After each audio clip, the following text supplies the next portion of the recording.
यह से 2026 नीट का एक क्वेश्चन जो कि इजी है लेकिन मोस्ट कंट्रोवर्सी इसलिए क्रिएट हो गई क्योंकि एनटीए के अकॉर्डिंग इसका आंसर कुछ अलग दिया गया है, बाकी कुछ अलग सॉल्व कर रहे हैं। वैसे हम यदि इस क्वेश्चन को थोड़ा सा डिस्कस करें तो उसमें हमें डेंसिटी निकालना, और we know density is equal to mass upon volume.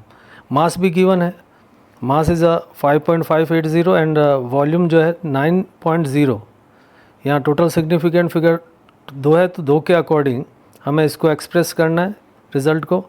तो यदि मैं इसको सॉल्व करता हूँ तो मुझे 2 सिग्निफिकेंट फिगर वाला ऑप्शन लेना है, तो इसका मीनिंग ये साफ साफ हो गया कि ये दोनों ऑप्शन नहीं होंगे, यानी सेकंड या फोर्थ में से एक करेक्ट है। यदि हम इसे डिवाइड करें 5.580 इसको मीटर क्यूब में कन्वर्ट किया, और यदि मैं इसको सॉल्व करता हूँ तो ये 7.6 आगे 5432 देन यहाँ आकर 0 आएगा। तो ऑब्वियस है जहाँ तक 0 नहीं आता उसके आगे इतना रिज़ल्ट हम लिख नहीं सकते, बिकॉज हमें 2 सिग्निफिकेंट फिगर तक लिखना है।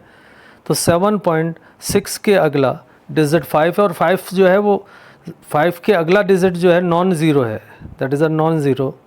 और नॉन ज़ीरो होने का मतलब ये हुआ कि 6 जो है या 6 जो है वो 1 से इंक्रीज़ हो जाएगा। So the correct option is a 7.7।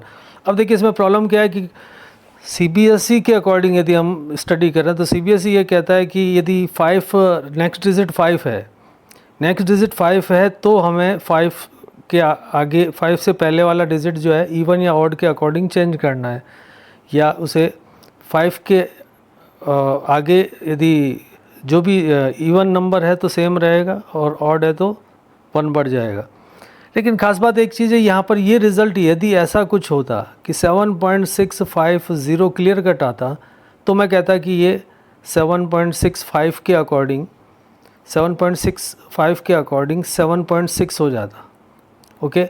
लेकिन ऐसा रिज़ल्ट तभी आता है जब हम डिवाइड करते टाइम रिमाइंडर 0 हो जाए, यानी हम इसको इस मास को यदि वॉल्यूम से डिवाइड करके और 5 के बाद रिमाइंडर 0 आ जाए, क्लियर कट डिवाइड हो जाए, तब जाकर रुकूंगा। उसने ऐसा नहीं कहा कि आगे, और ये पहली बात तो कैलकुलेशन निकालना है, ऑब्वियस है कैलकुलेशन निकालना तो हम तब तक डिवाइड करेंगे जब तक कि 0 ना आ जाए, या इवन जो है हमें जो जितने नंबर ऑफ़ सिग्निफिकेंट फिगर चाहिए उससे एटलीस्ट मुझे 2-3 डिजिट तक आगे तक जाना, तभी हम उसे राउंड ऑफ कर पाएंगे। तो इसमें कहीं कोई तुक नहीं बनता है कि इसका आंसर 7.6 आएगा, क्लियर कट 7.6 आएगा।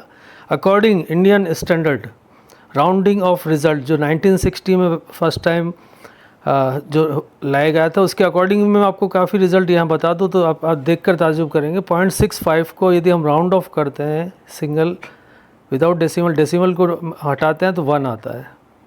0.65 को यदि हम राउंड ऑफ करते हैं तो यहाँ तो 6501, देखो 1 होने के कारण यहाँ 0.7 हो गया। 0.65 को डेसिमल की एक डिजिट तक 0.7 किया है, क्यों?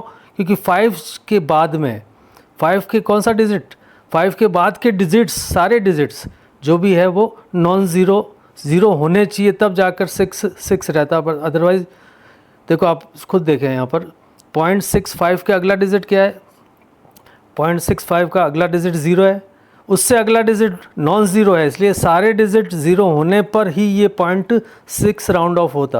तो अकॉर्डिंग इंडियन स्टैंडर्ड के अकॉर्डिंग भी यदि मैं इस एविडेंस को देखता हूँ तो कतई यहाँ तो ये ऐसी सिचुएशन भी नहीं है कि 7.65 और आगे 0 आकर, और यदि डिवाइड करते टाइम हम देखें तो यदि 2 आ जाता तब भी 7.7 होता। सोचो आप, हम कहाँ तक रुकेंगे, जहाँ तक कि क्लियर कट या तो नंबर ऑफ़ डिवीज़न उससे एटलीस्ट 0 या नॉन ज़ीरो आना शुरू ना हो जाए तब तक डिवाइड करेंगे। बट ऑब्वियस है यहाँ 2 डिजिट तक राउंड ऑफ करना, तो मेरे हिसाब से 7.7 क्लियर कट ये सही है इसका answer 7.7। So the correct option is a 7.7।